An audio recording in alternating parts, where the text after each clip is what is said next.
Openbaring 5. En ek het in die regterhand van hom wat op die troon sit 'n boek gesien, van binne en van buite beskrywe en met 7 seels goed verseël.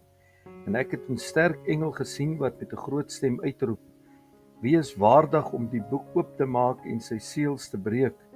En niemand in die hemel of op die aarde of onder die aarde kon die boek oopmaak of daarin kyk nie.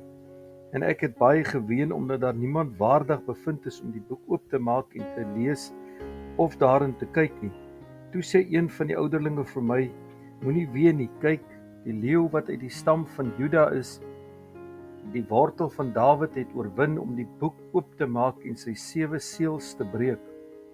En ek het gesien en kyk, in die middel van die troon en die 4 lewende wesens en in die midde van die ouderlinge staan daar 'n lam asof hy geslag is, met 7 horings en 7 oë, wat die 7 geeste van God is wat uitgestuur is oor die hele aarde. Hy het gekom en die boek geneem uit die regterhand van hom wat op die troon sit. En toe hy die boek neem, val die 4 lewende wesens en die 24 ouderlinge voor die lam neer, elkeen met sieters en goue skale vol reukwerk, wat die gebede van die heiliges is.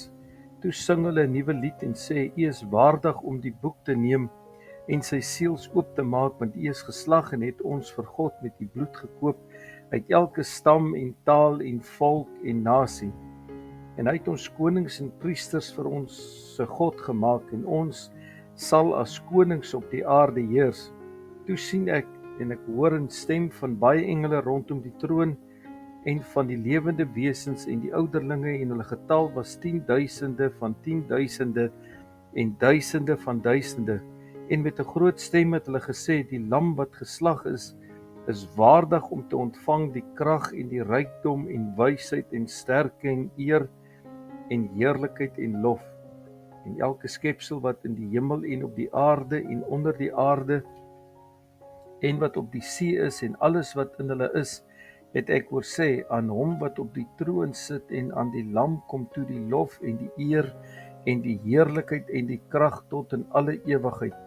En die 4 lewende wesens het gesê: Amen. En die 24 ouderlinge het neergeval en hom aanbid wat lewe tot in alle ewigheid.